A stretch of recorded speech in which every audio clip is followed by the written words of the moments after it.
And speaking of buwis, partner, unahin na natin yan. Mandali, nabanggit mo yung buwis. Ano?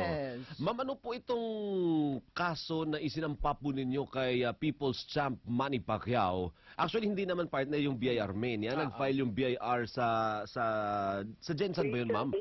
Region ano? Region 18. 18, oo. Anong hinahabol po sa kanya, ma'am?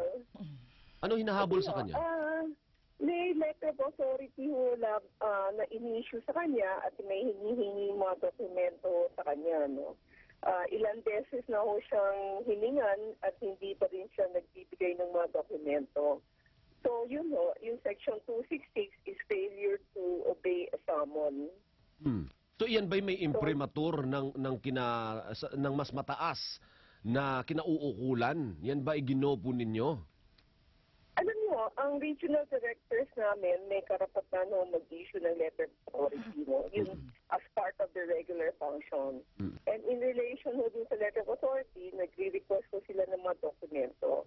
At nasa kanila rin yung poder yung pag-file ng criminal case for failure to obey summons. Hindi ho kailangan pumunta pa ho sa head office para humingi ng approval. Parang natural na proseso yun, no? So, kung hingi kami ng hingi, ayaw magbigay ang taxpayer, natural na next step is file lang siya ng case sa regional trial court o sa municipal trial court. Hindi, pero ano yun? Sa simple, ano? Ibig sabihin nun may kulang siya sa buwis na binabayad niya? Ganun ba yun? Ay, hindi pa naman ho tayo dumarating doon, no?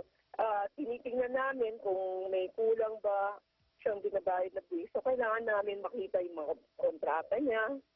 So, yun mga hinihingi namin, pahihingi ng kopya ng mga kontrata mo sa iba-ibang kumpanya.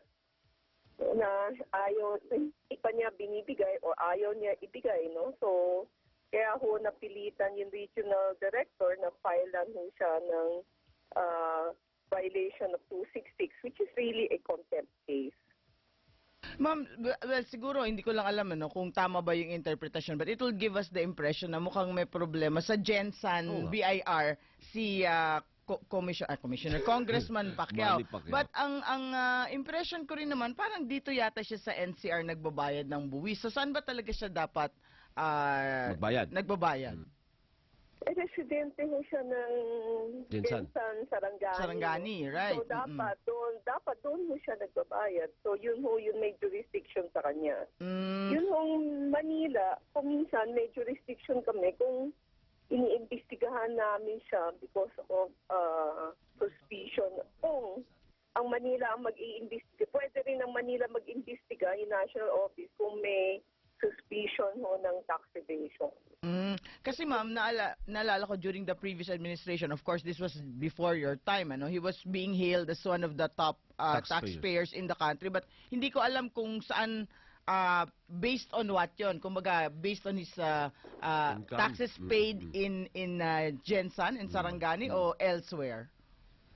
I believe during those time, he was top taxpayer nationwide, no? Kasi noong 2008, malaki yung binayaran niya, 100 plus million. Biglang 2009, naging 7 million, no? Ha? Ganun? Ganun kalaki ang binagsak?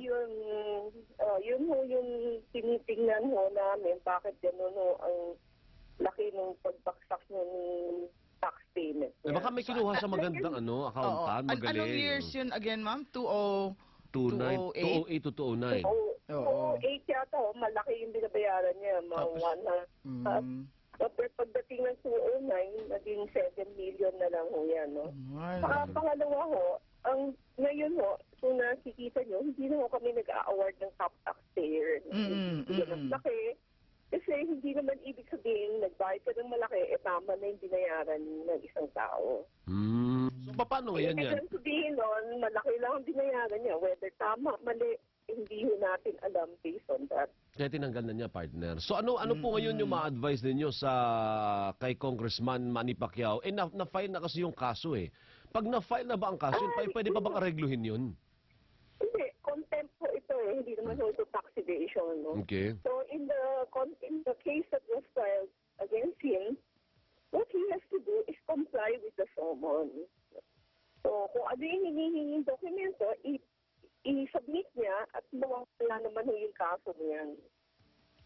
O sige. Anyway, pwede bang iwanan natin muna si Congressman Manny kasi kahit papaano nasagot nyo na rin po